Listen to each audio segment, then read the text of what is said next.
Welcome back to a series so spectacular. Even Spider-Man subscribed. In today's video mga kaunggoy, pag-uusapan natin itong hindi naman to malaking oopsie, pero it's a minor oopsie na kailangan natin pag-usapan. Hindi naman siya super trending, pero I think it's an interesting topic na pwede natin pag-usapan dito mga kaunggoy. It involves a little bit of politics and it involves a little bit of research.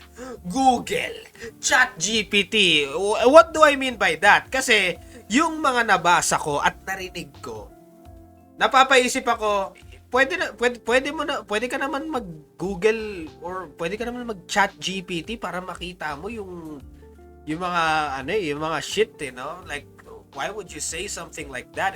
I think what you said was very ignorant mga kaunggoy. And pag-uusapan natin yon sa video na ito mga kaunggoy. Alright? Without further ado, let's begin! Let's up those numbers! Alrighty mga kaunggoy, it is I, Manong Jaire, and ngayon pag-uusapan natin itong nakita ko lang to. Post ni Nico David, mga kaunggoy, no? So, meron siyang pinost. I think it's very interesting.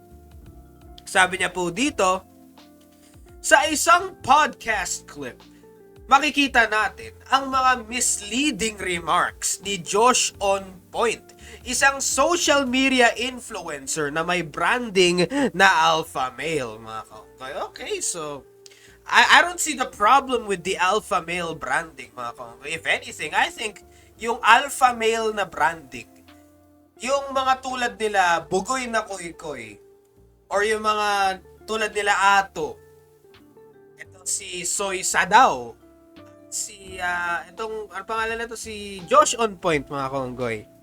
I think itong mga alpha male na brand ng content, mga kaunggoy, I would argue that it helps other men with the shit they are going through, mga kaunggoy. Alright? I would argue that, mga kaunggoy. Okay? And I think okay to sa mga simps na para matauhan yung mga ibang mga simps, mga kaunggoy. Alright? So I think this is yung mga alpha male na content creators na yan and yung alpha male na genre, mga kaunggoy. I think that's a good thing, right?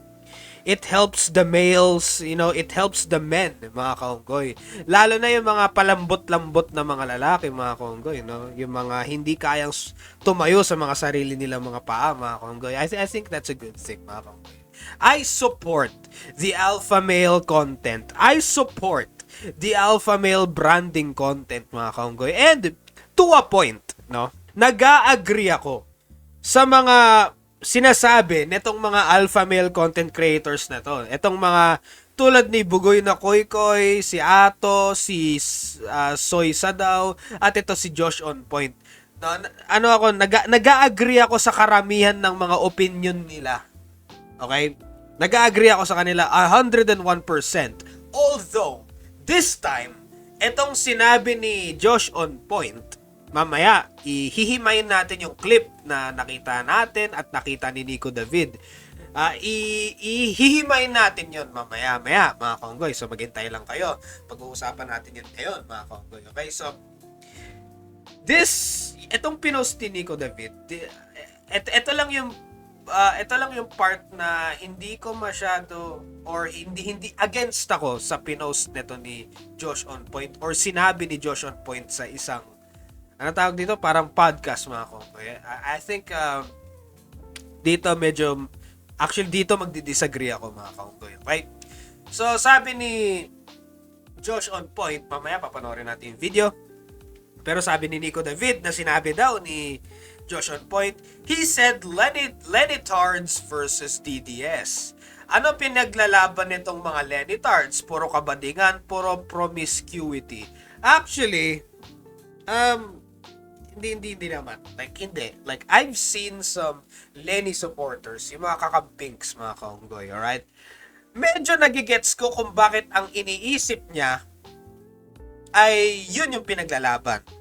Which is, puro kabadingan and puro promiscuity. Medyo naiintindihan ko kung bakit sa tingin ni Josh On Point na yun yung mga pinaglalaban ng mga kakampings. Pero in reality, hindi naman yun eh. Sa tingin ko kaya naiisip ni Josh on point yun is because maraming mga Lenny supporters na part ng LGBT at part ng feminist, mga kaunggoy, no? So, medyo nagigets ko kung bakit iniisip ni Josh on point yun. Pero here's the thing, a little bit of research goes a long way. Alright? Konting research, mga kaunggoy. Konting research. Kasi, kung nag-research ka ng maigi, hindi mo maiisip yan.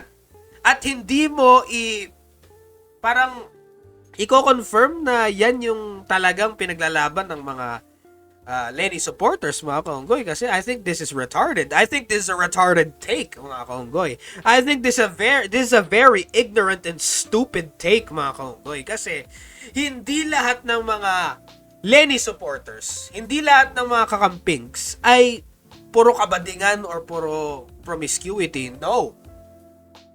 Naiisip mo lang yon kasi nakikita mo na karamihan ng mga karamihan ng mga Lenny supporters ay yun nga. Pero hindi po yan. Meron mga naniniwala ako na hindi yun yung pinaglalaban. Ang pinaglalaban ng mga kakampings at ni Lenny Robredo is good governance.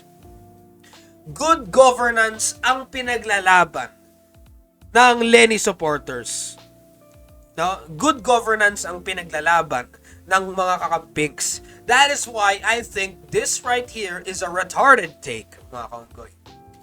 He concluded that most likely maglilin ka talaga dito, DDS, kahit di mo sinasadya. Okay.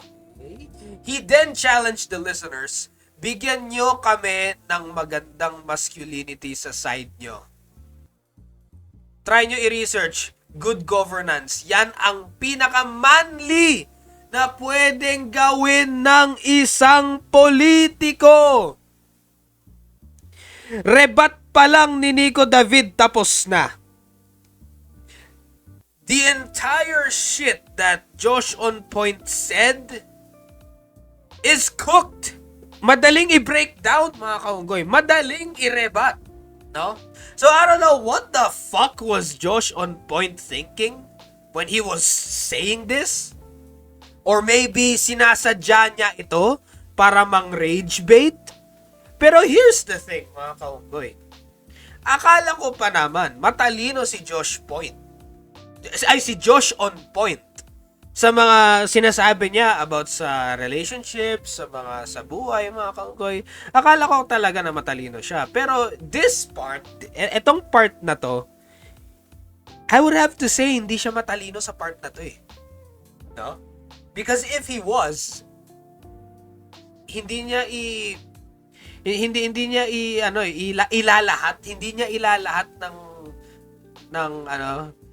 or hindi niya sasabihin na ang pinaglalaban daw ng mga kakampings is kabadingan and promiscuity. No, hindi. Actually, ang pagkakaalam ko nga si Lenny Robredo parang against ata siya sa same-sex marriage. I don't know anything about that, pero research natin, alright? Okay. Ano ba pala She has said she is not in favor of same-sex marriage, especially in the traditional religious sense. Okay, so naman pala So, doon pa lang na-debunk na tong part na to, na puro kabadingan.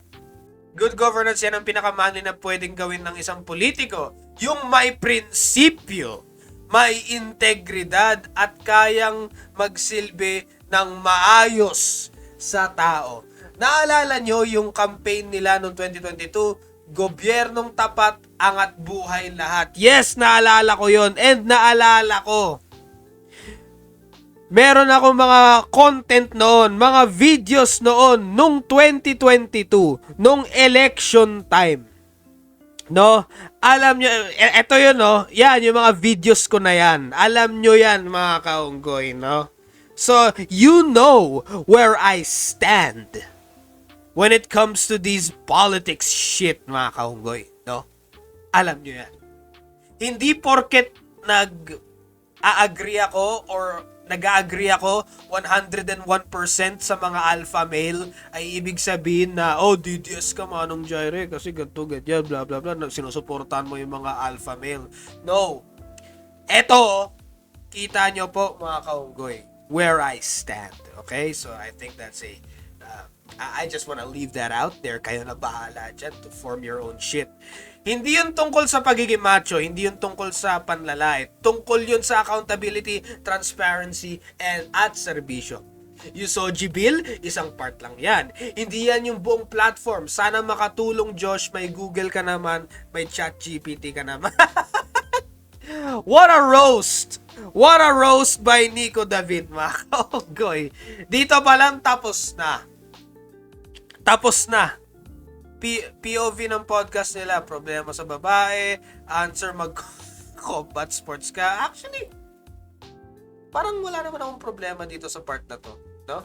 Wala naman akong problema dyan. Like, tama naman kasi I would argue, combat sports helps you with your mentality, mga kaunggoy. And nakaka-release ng aggression.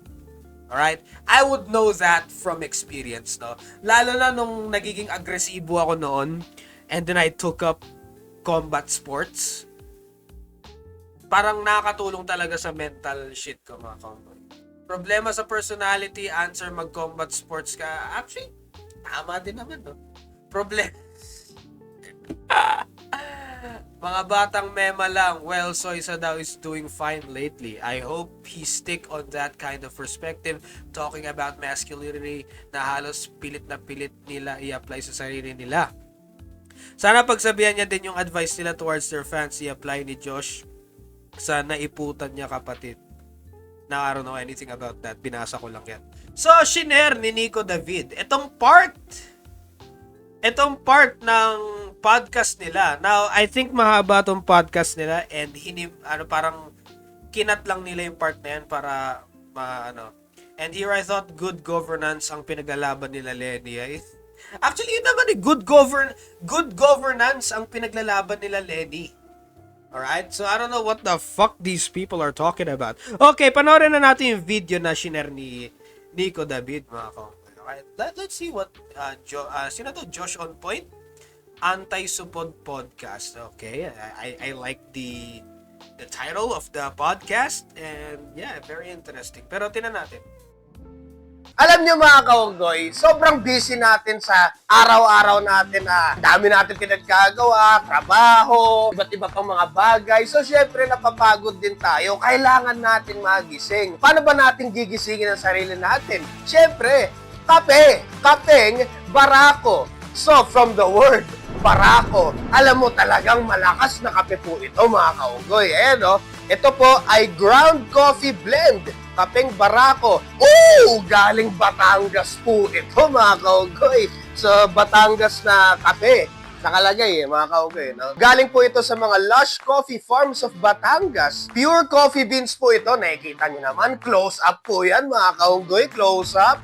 Oo, siguradong gising na gising kayo dito mga kaunggoy. At saka maganda po dito, one of the key characteristics of this Barako blend is lower acidity, making it a great choice for those with sensitive stomachs. Pwede to sa akin mga kaunggoy, acidic ako no? So maganda to para sa akin. Gising ka na, hindi pa masakit sa tiyan mo. Masarap po itong kape na to. Kaya nakailang ulit ba naman ako So ano ba hinihintay nyo? Link down below. Bilhin nyo na. Bakit pagka ganito, DDS agad tawag sa atin? Ayun. Ay, kaya nga sinasabi Wait, what? Like, pag ganito, DDS agad ang tingin sa kanila? What? ko nga sa inyo, pre. Hindi naman tayo DDS. Okay. Yung napag-usap Sa'yo naman pala, so hindi pala sila DDS. Okay. pa natin last time. Kung pagkukumpara mo yung dalawa, magiging neutral ka lang saglit. Look them in a bigger picture. Tignan mo yung leftist, tignan mo tong DDS. Tignan mo yung Lenny. Sabihin natin, yun naman ang labanan ngayon Lenny Tards, DDS. Tignan mo sila na bigger picture. Okay. Ano tong pinaglalaban ng Lenny Tards? Puro kabadingan, puro promiscuity, HIV crew. What the fuck? Doon palang mali na Mali na. Good governance ang pinaglalaban ng mga kakampings. If only you would do some fucking research. Gusto mo ba sumali doon? Most likely talaga malilin ka rito eh. Kahit di mo sinasadya. Maglilin ka talaga dito, pre. Ano puro bullshit, no? Puro ano dito eh. Puro kabadingan eh. Oh. Yung sinabi niya na puro kabadingan, parang what the fuck, man? Nilalahat mo. Like, puro kabadingan. Like, what the fuck? Ibig sabihin, ibig sabihin, hindi mo alam. Hindi mo talaga alam. Masisisi ba nila tayo? Kaya nga sabi ko nga sa kanila, bigyan nyo kami. Ayaw nyo sa amin. Ayaw nyo ng masculinity namin. Bigyan mo kami ng... Okay, so, wala. Actually, ito, hindi ko nagigets. Ano yung connection ng pagiging alpha male sa pagiging DDS? Like, I really don't understand that fucking context. Ano ang connection ng masculinity and yung pagiging alpha male sa pagiging DDS or yung about sa politics or whatever the fuck? I don't get the correlation. ng magandang masculinity sa side ninyo. Good governance, yun yung magandang masculinity sa side ng kakampings. Good governance. Isn't that a good sign of masculinity? Good governance? Gustong umangat ang buhay ng iba? Gustong gumanda ang bansa natin? Isn't that a good example of masculinity? Being a good leader? Making this country a better place for the people living in this country? Sasuggest ko pa sa mga kabataan yan. Wala silang maibigay. Paano? I already gave you one. Hindi sila pro masculinity. Pro gayness sila. So, if you look in on the bigger picture, ayoko dito. Iba puro kayo tirahan sa puwet dyan. Dito, palakasan kami rito. What? Boxing, buhat. Di ba? Medyo nagigets ko yung point niya. Pero yung the way he's, like, nilalahat niya yung buong ano eh. Nilalahat niya. And, ay nga, paulit-ulit ako, pero, although nasabi ko na, pero, it's still shit, mga kaunggoy, no? And here's the thing, I support these people. Yung anti-support, group nila, I support these people. Nag-agree ako sa mga nila, yung mga opinion nila about sa, yun nga, sa mga relationships, sa pagiging alpha male, sa masculinity. I agree with them. Pero dito sa part na to, hindi ako nag-agree. I think this is the stupidest take they have. This is the most moronic take they have. This is shit. This is absolute shit. And pinepraise ko sila lagi. Sina Soy Sadao, sina Josh On Point, sina Bugoy na Koy, sina Ato. I support their shit. I think they're dope. I think they have like good content when it comes to... They should have stuck with the... Actually, dapat hindi na nila pinasok yung politics shit na yan. Dapat nagpatuloy na lang sila sa mga... Hindi ko alam kung ba't napasok yung politics dyan. Dapat nagpatuloy na lang sila sa mga... Yung typical na alpha male shit na pinag-uusapan nila, which is very... Doon support ako sa kanila. Right? Oh. Tsaka para itong mga to, ang dami pa nilang palabok sa mga litanya nila. Pero overall, itong gay, na to. Ang naman ito, ang pinaglalaban nitong mga to ay chisdugan. Chisdugan ng lalaki sa lalaki. Gay rights. Yun naman talaga pinaglalaban niyo eh. Gusto niyo mag-chisdugan kayo, gusto niyo ipasok yung chisdug niyo sa mga... Okay, the way he's talking, akala niya tama yung sinasabi niya. butas na hindi dapat pinagpapasukan. Actually, nag-agree naman ako doon. Like yun sa parang, yun sa chisdugan, with the fucking... Medyo nag-agree ako sa kanila na I think yung chisdugan, nagpapasukan sa mga Yun nga yung nagkakasakit, alam nyo na yun, di ba? Nagchichisdugan, nagkakasakit. Like, na-gets ko yun mga kaunggoy kasi nga, I think it's disgusting as well. Pero, the way they are talking, pinapapangit nila kasi yung imahe ng mga Lenny supporters. Yung mga kakamping, yung mga kakampings. Pinapapangit nila yung imahe. I'm not sure if this is a strategy para mas dumami yung votes ng kabila, pero ayun nga, like I think that's very shit. No. They are clearly not seeing the bigger picture. Di ba? Actually, may iba pa akong gustong sabihin pero hindi ko lang ma-put into words Pero may hinahanap akong gustong sabihin na hindi ko alam kung paano sabihin, mga kaunggoy. I don't know if you get what I mean, pero mapapahaba kasi tayo pag ginahanap ko pa yun. Mapapahaba tong video na to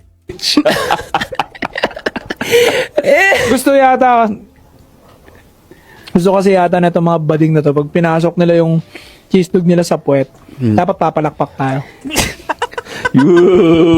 Parang ganun eh. Yun na nga. In a simple manner, simple na explanation. Pag pinasok namin yung edits namin sa puwet, dapat matuwa kayo, palakpakan namin kay Be Proud. Hindi nga eh. Ang baboy ng ginagawa nyo. Actually, totoo naman, ang baboy nga ng medyo mababoy nga. Now, I'm not saying that because I'm trying to offend yun nga, yung community. I'm not saying that, pero here's the thing. From a scientific standpoint, if you're using science and biology, it's disgusting. Scientific na to Hindi na to yung mga religion, yung mga blah blah blah, morality. And parang hindi ko sure kasi parang yung ilan na ba yung HIV cases sa Pilipinas? Parang medyo kasi it's hindi sanitary na posible magkasakit yung mga people involved. Tela yan. Okay? Parang, paglabas ng mo, parang may rino yung etis nyo. Ang bababoy nyo. Igil nyo, kababuyan nyo. Pero here's the thing, mga kaunggoy.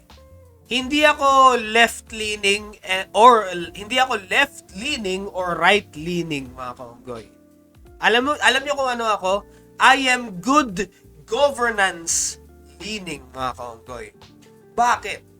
I really don't care. I really don't give a fuck. Like, who's in charge? I really don't give a fuck, like, kung sino yung mga politiko, mga kaunggoy na tatakbo. I really don't care. What I do give a fuck about is, sana naman yung magkaroon tayo ng mabuting leader, mabuting government na hindi corrupt, mga kaunggoy. Yun lang.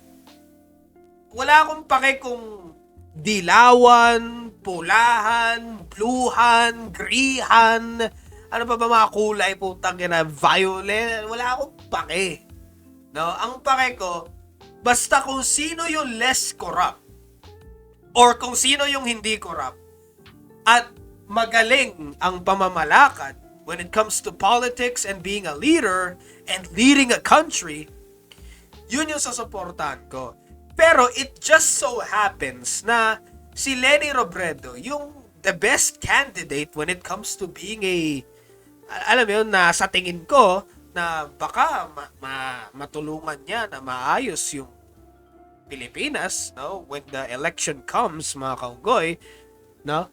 Yun lang naman yung opinion ko, mga kaunggoy. Alright? Pero I really don't give a fuck like who's ang pake ko lang like kung sino man yung pwedeng maging yung mabuting leader, mga kaunggoy. Alright?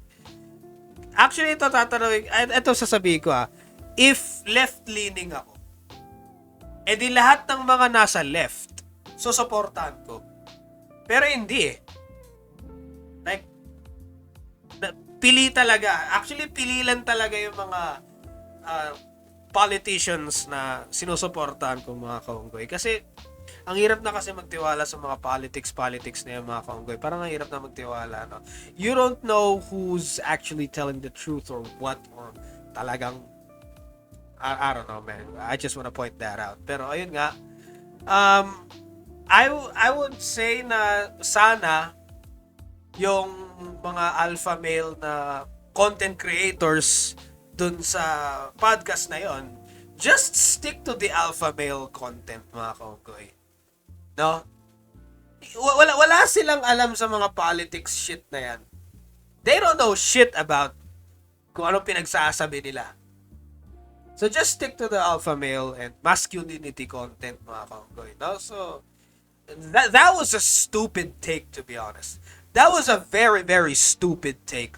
Like the most idiotic and ignorant, like moronic take that I've ever seen, mga kaunggoy, sa contents nila. And 100% of the time, nag-agree ako sa mga content nila at sa mga sinasabi nila. Pero, yung part na yon, it's shit, actually. It's shit. Anyway, what are your thoughts on all of this? Like, put in the comments below and let me know. That's the bottom line, because Manong Jara said so. I gotta head out.